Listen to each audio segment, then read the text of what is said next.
Tenemos ya desde el Colegio del Pilar en Madrid a una de las pedagogas más reconocidas de nuestro país. Ella es Carmen Pellicer, presidenta y fundadora de la Fundación Trilema, una organización que lleva 20 años trabajando en la formación de profesores y a su vez tienen un modelo propio de educación, tanto en escuelas públicas como privadas y concertadas, también aquí en escuelas de Castilla y León. Buenas noches, señora Pellicer. Buenas noches. Bueno, yo no sé qué hubiera votado usted en esta encuesta sobre la seguridad de los colegios en estos momentos, pasado mañana, que es la vuelta al cole aquí en Castilla y León.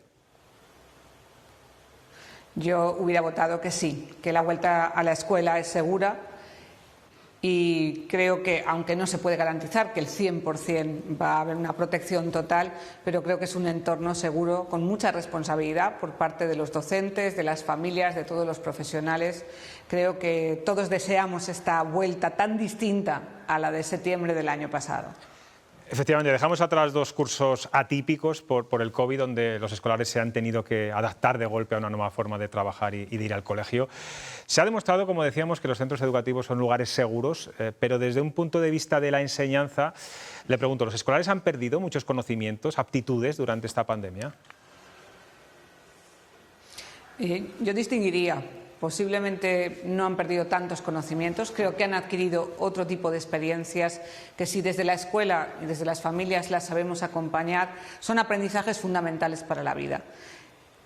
Por otra parte, creo que han vivido momentos duros. Creo que como sociedad hemos descubierto la importancia que tiene la escuela, no solamente para aprender cosas, que es verdad que pueden suplirse con Internet, con los ordenadores, pero hay muchas cosas de carácter social, emocional, de interacción, ¿no? De creación de valores para la convivencia, muchas cosas que la escuela hace y que ayuda también a la conciliación con la vida familiar y a la organización de la comunidad local, que sabemos que son imprescindibles, ¿no? No nos van a sustituir los robots, como decían esas pelis de ciencia ficción antes de la pandemia. Sigue habiendo, por cierto, padres que tienen miedo de llevar a sus hijos a clase por el COVID. De hecho, el absentismo ha crecido. Le voy a dar solo un dato. En el caso de Valladolid, un 4%. ¿Cómo se puede combatir este temor entre las familias? Yo creo que con información clara y transparente, con diálogo y con complicidad entre las escuelas y la familia. Creo que estamos haciendo todos un esfuerzo para que ese entorno sea seguro, con medidas de protección, de prevención, con todos los protocolos de temperatura, de higiene, de distancias, de mascarillas. Creo que si un entorno es casi seguro, es la escuela. Creo que hay que invitar a esas familias a confiar en sus docentes y a confiar también que en la escuela vamos a cuidar de los niños en la medida de lo posible. Y, por supuesto, combatir todo este negacionismo, aunque minoritario, que tanto daño hace, y todas esas suspicacias hacia la vacunación. Las vacunas son seguras, todos los profesionales así lo avalan y hay que vacunarse. En muchas comunidades autónomas vamos avanzando en la vacunación de los adolescentes y esperemos que pronto bajen a edades más tempranas. Bueno, de hecho, muchos alumnos, sobre todo de la ESO, van a empezar el cole ya con las 2 vacunas puestas, al menos aquí en Castilla y León. Llevamos décadas diciendo que el sistema educativo necesita una transformación profunda. La crisis del COVID fue, de alguna forma, un parón. No sé si es bueno volver a la escuela anterior a esta pandemia o es el momento ahora del cambio, más allá de las continuas leyes educativas que se aprueban en función de quién gobierne. Bien, yo creo que es el momento, todo momento es bueno para reflexionar en educación, pero es verdad que la pandemia ha supuesto una crisis que ha removido los cimientos de la organización de las escuelas. Creo que es importante pensar lo que hemos vivido, ¿no? Que nos ha ayudado a buscar qué es lo esencial, cuáles son los conocimientos fundamentales que los alumnos tienen que aprender, cuál es el valor de la escuela en educar otros aspectos del carácter, de la personalidad, que no se puede hacer de forma digital. También hemos hecho una inversión en la competencia digital. Creo que nos hemos acostumbrado a tener videoconferencias, a dar teleformación, a que los alumnos y las alumnas busquen recursos en la web, produzcan sus propios vídeos audiovisuales. Hemos incrementado nuestro nivel de competencia digital y eso también va a tener un impacto positivo dentro de las aulas. Y creo que es fundamental, al final, establecer vínculos de colaboración, porque la pandemia también nos ha enseñado que aquellas escuelas cuyos equipos de profesores y profesoras trabajan unidos, colaboran, comparten recursos, comparten con otras escuelas y se apoyan mutuamente han respondido mucho mejor. Y por eso creo que tenemos que abordar esa nueva normalidad como una mejor normalidad, una mejor escuela, que creo que es la escuela que se merecen todos nuestros niños y nuestras niñas. Bueno, como sabemos, un colegio es un microcosmos con muchos mundos, muchas realidades diferentes, tantas casi como alumnos. Si hablamos de los más desfavorecidos, es importante que la escuela sea una válvula de escape, que sea esa oportunidad de futuro que no tienen en su entorno. ¿Esta función la están cumpliendo los colegios? Bien, yo añadiría que una de las cosas más importantes en la crisis de la pandemia ha sido poner de manifiesto que la brecha digital revela una brecha social importante y que es cierto que muchos alumnos con desventaja, nosotros en nuestras escuelas, aproximadamente un 30% de las familias tenían una necesidad acuciante de ayuda económica, de ayuda y apoyo social, no solamente conexión a Internet, ¿no? Y por eso la escuela ejerce un papel social, de creación de bien social muy importante. Por eso las escuelas deben ser la oportunidad para que cada niño y cada niña, cada alumno, cada alumna pueda elegir un futuro mejor.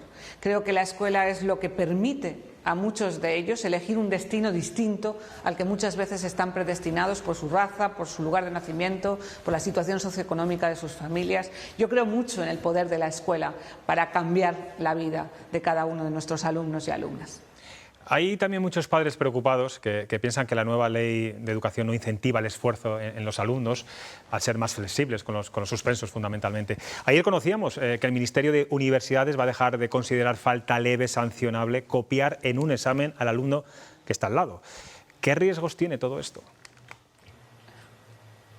Bien, yo creo que hay que distinguir, ¿no?, un poco la anécdota en un entorno universitario, como es el tema de la falta leve y copiar del compañero. Yo creo que hoy en la universidad judicializar también la relación que tiene un docente con su alumnado no es la mejor vía. O sea, yo puedo suspender al alumno, puedo sacarlo del examen, pero a lo mejor no tengo que judicializar esa relación. Y creo que en ese sentido se refiere, ¿no?, esa medida que salió ayer en los medios de comunicación. Distinta es la escuela.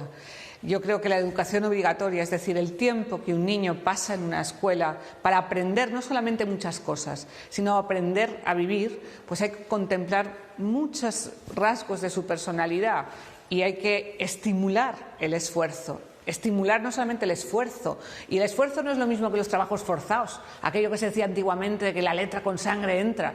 Esto es mentira. Hoy sabemos que la motivación, la curiosidad, la pasión, divertirse aprendiendo, la gamificación, el juego, los recursos motivadores, todo esto ayuda a aprender más y a aprender mejor y que lo que aprendemos dure más tiempo en la memoria.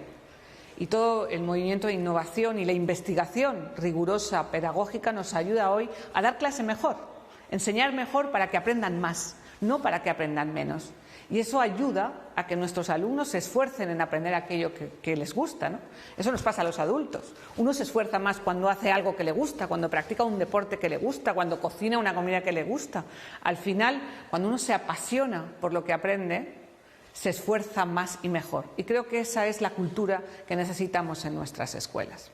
Hablando de la forma de aprender, seguramente usted y los que estamos en esta mesa hemos aprendido, sobre todo en el colegio, a través de la memoria, ¿no? Era la metodología que siempre hemos utilizado, tan denostada ahora por muchos pedagogos también.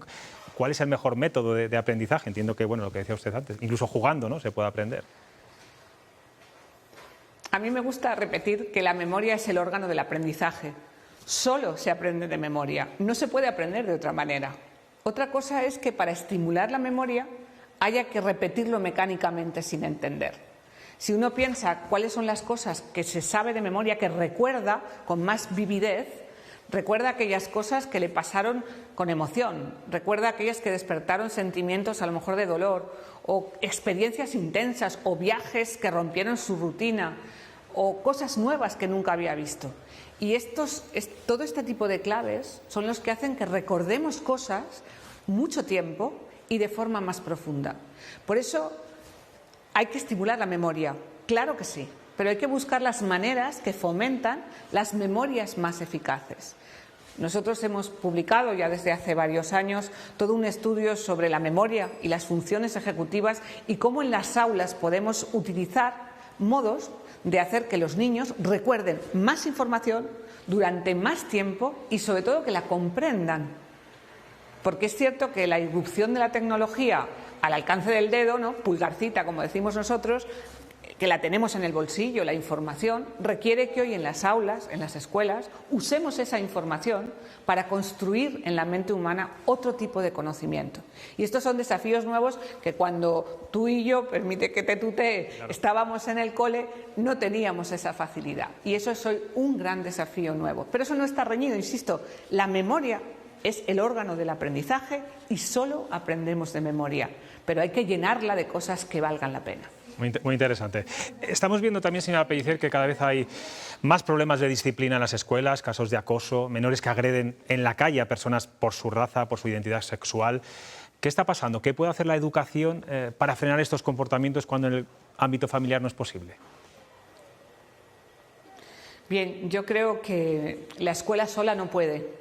Quiero empezar con ese mensaje, porque a veces cuando los problemas en la sociedad se incrementan, parece que todo el mundo va a la escuela a pedirle que los arregle. Y es cierto que la infancia es un periodo crítico, y es cierto que en la escuela la educación moral, la educación de valores, la educación espiritual, incluso las motivaciones para elegir cosas buenas, ¿no?, eso se educa en la infancia y tiene que tener un lugar junto a las matemáticas, a la historia, a la lengua, a la ciencia, ¿no? A veces a mí me irrita, ¿no?, esa presión a veces mediática de que solamente hay que salir bien en PISA y sacar buenos resultados haciendo complementos circunstanciales o ecuaciones. Al final, la escuela tiene que buscar y blindar espacios, tiempos rigurosos para educar personas valiosas. Y eso es lo que puede prevenir como sociedad todos esos problemas que describes para la convivencia. Pero insisto, para educar personas valiosas necesitamos la complicidad, en primer lugar, por supuesto, de las familias, pero también de los entornos locales, ¿no? Antes os referíais en la tertulia a todo el mundo rural, ¿no? La comunidad local es un gran agente educador y, por supuesto, los medios de comunicación y hoy todos los recursos a los que se asoman los chicos, las chicas, los jóvenes, ¿no?, por medio del mundo digital, por el mundo virtual. Por eso insisto en que al final es una apuesta, ¿no? Esa necesidad de un pacto educativo no es solamente organizar los recursos y repartir los votos políticos. Cuando reclamamos desde la educación, desde el mundo educativo, un pacto, es porque precisamente necesitamos esa alianza para educar bien, porque eso es lo que puede crear un futuro diferente. Señora Pellicer, tenemos aquí a 4 tertulianos. Los 4 le quieren hacer alguna pregunta, así que les voy a pedir brevedad, tanto en las preguntas como en las respuestas, para que podáis hablar los 4. Paco Cantalapiedra.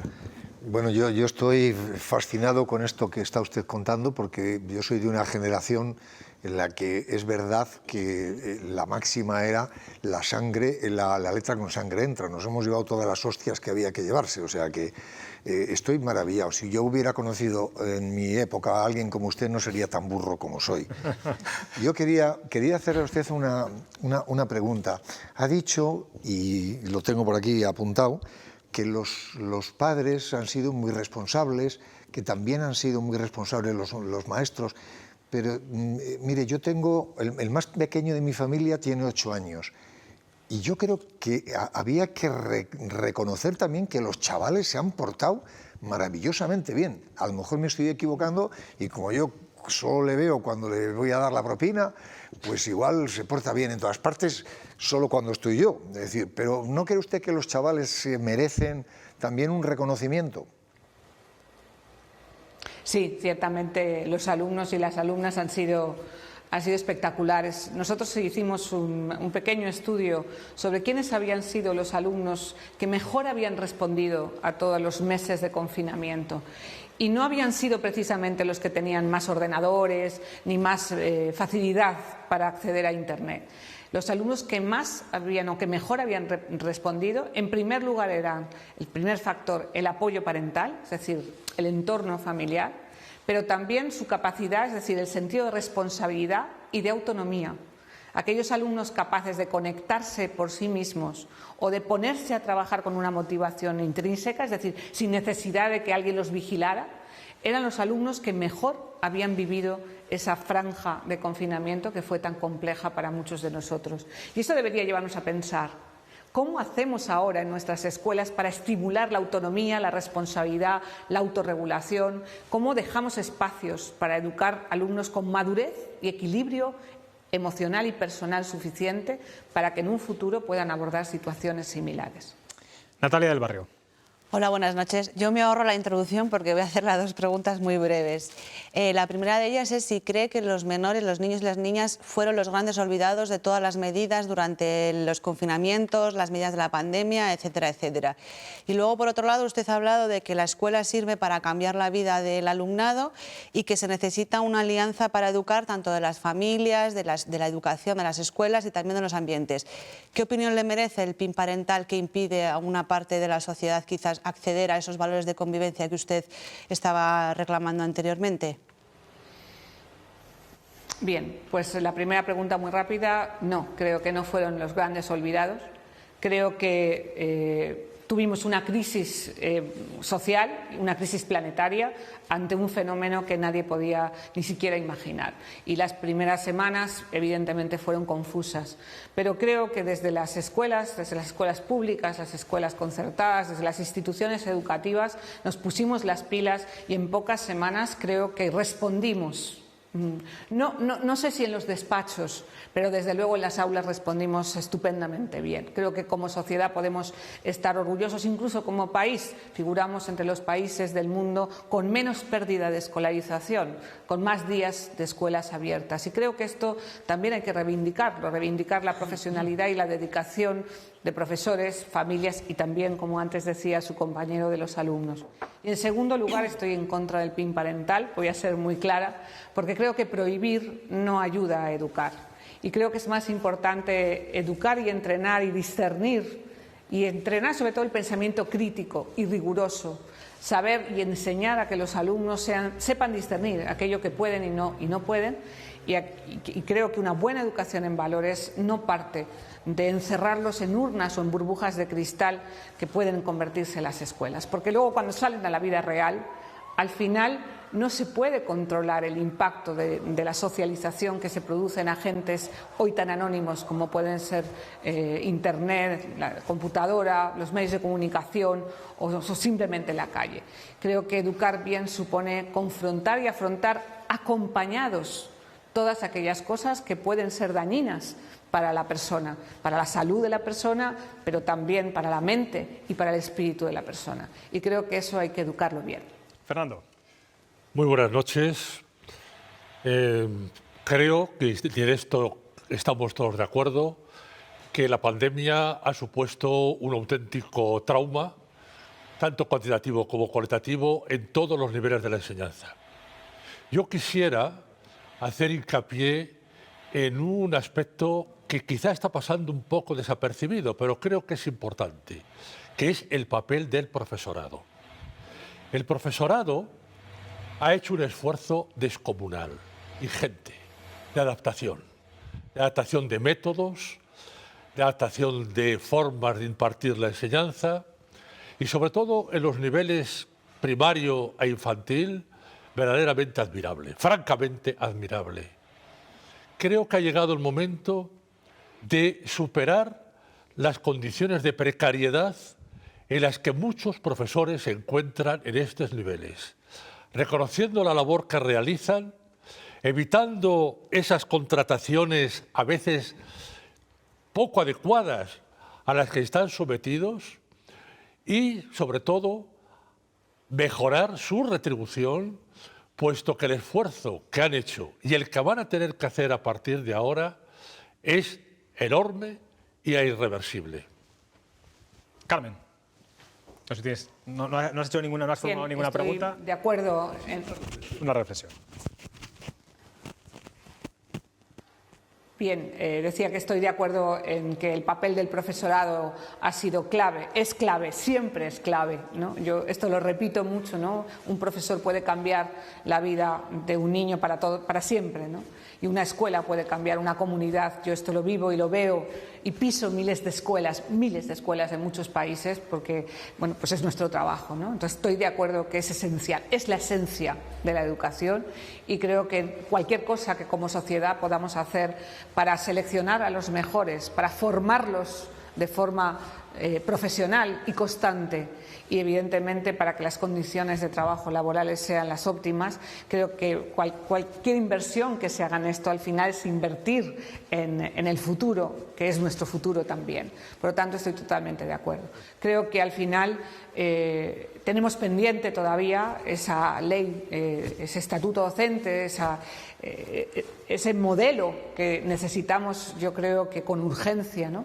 Que contemple, como saben, yo fui coautora con José Antonio Marina del Libro Blanco de la Profesión Docente y ya entonces reclamábamos hace pocos años la necesidad de establecer modelos de selección de los mejores alumnos, de los mejores candidatos para que nuestros hijos y nuestras hijas tengan los mejores docentes, modelos de formación inicial en las universidades, magisterio, educación, más exigentes, muy profesionales.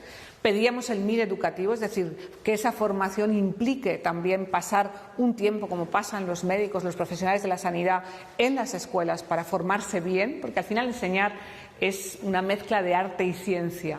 Y el arte se aprende con artistas y es importante que los estudiantes de educación pasen más tiempo con buenos docentes. Y, por supuesto, una formación permanente y una evaluación del profesorado. Sí, vamos un poquito más de tiempo. Me gustaría que Maite concluyera ya esta entrevista. Sí, yo le voy a hacer una pregunta muy breve. Decía que con la tecnología se llegaba a otro tipo de conocimiento.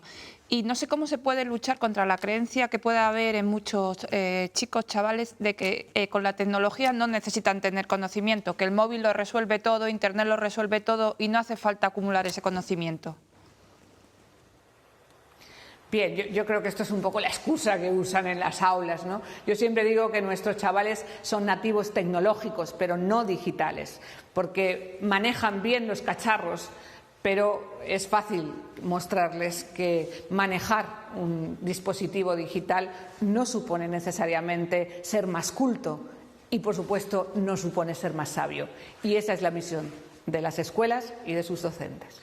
Pues Carmen Pellicer, seguramente que hoy muchos docentes, profesores, alumnos que hayan escuchado esta entrevista le haya abierto un poquito más los ojos, porque desde luego los consejos que nos ha dado a todos son muy interesantes. Gracias de verdad por atender a Castilla y León Televisión. Muchas gracias. Buenas noches. Buenas noches.